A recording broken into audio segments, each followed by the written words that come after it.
Om Namah Shivaya. Hi friends, how are you? In this video we are going to learn about the lamellar bone and woven bone. Okay. Before discussing about these, a small introduction about the types of bones. The bone is divided is based on three types. Okay. First one is histology. Second, maturity, and the third one is the manner of development.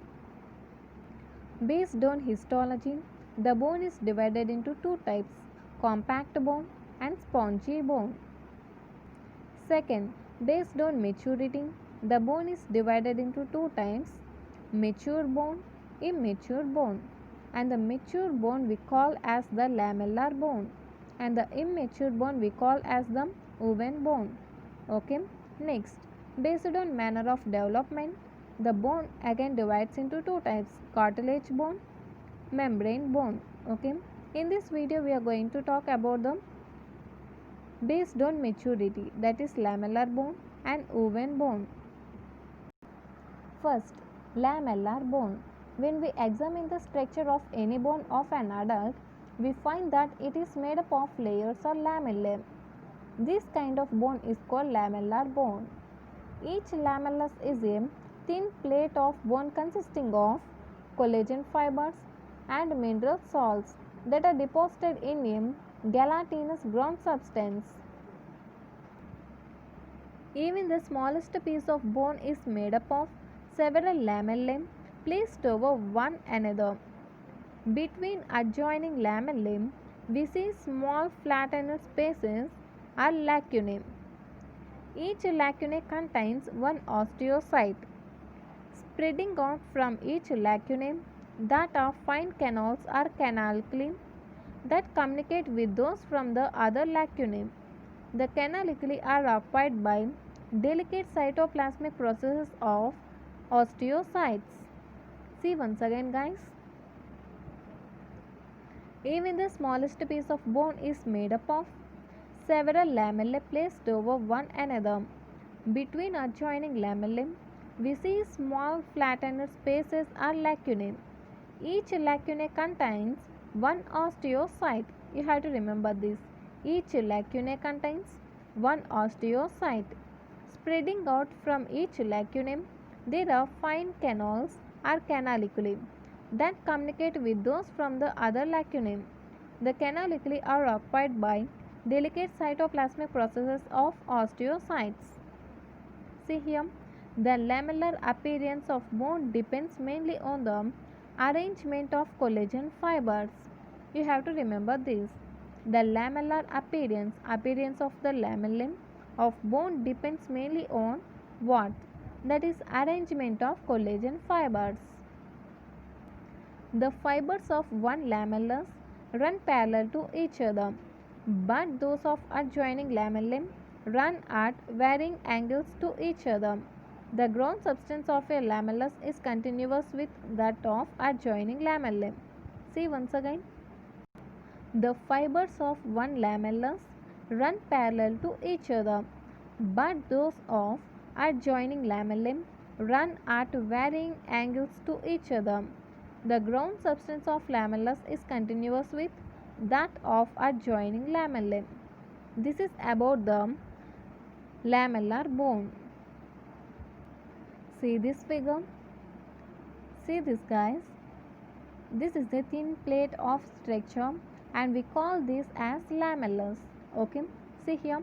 The unit of bone structure is called a lamellus. Once again, the unit of bone structure is called a lamellus.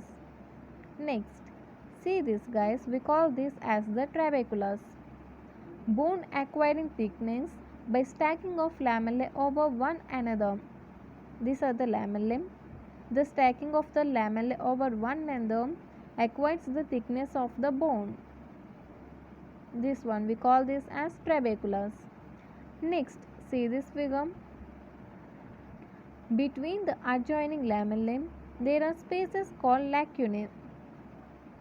Okay, there are spaces of lacunae. These spaces are occupied by cells of bone. We call that osteocytes.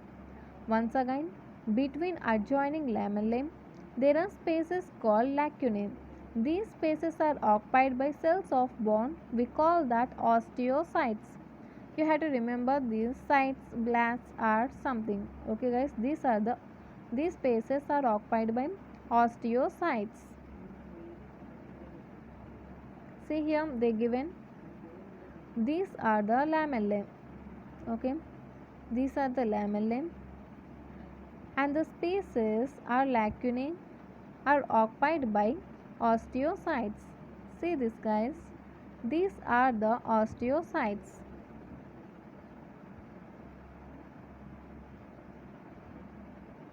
See this figure, guys. That you have to remember. Each lacunae contains one osteocyte. This is the lacunae. Okay, this lacunae contains one osteocyte, and the spread out from these lacunae forms the fine canals. These are the fine canals. Okay, the projections are spread out from the lacunae. These are the canaliculi are fine canals. Okay, and these canaliculi contains are these are filled with the delicate cytoplasmic processes. These are filled with the delicate cytoplasmic processes. Okay, and the communication between the two, see here, and the communication between the two lacunae through these canaliculi. See here, the canaliculi communicates the one lacunae to other lacunae. This is the communication. This communication is through the canaliculi. Okay, guys, this is the lamellae. These are the delicate cytoplasmic processes, and this is the lacunae with osteocyte, and these are the fine canals, or we call these fine canals as the canaliculi, and the communication between two lacunae through these canaliculi. Okay,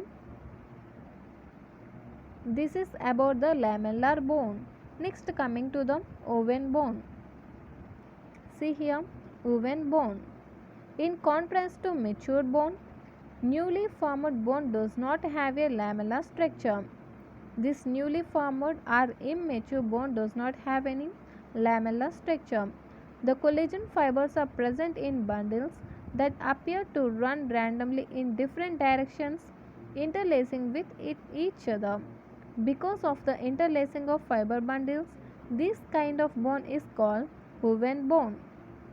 All newly formed bone is a oven bone. It is later replaced by the lamellar bone. That means that oven bone is replaced by mature or lamellar bone.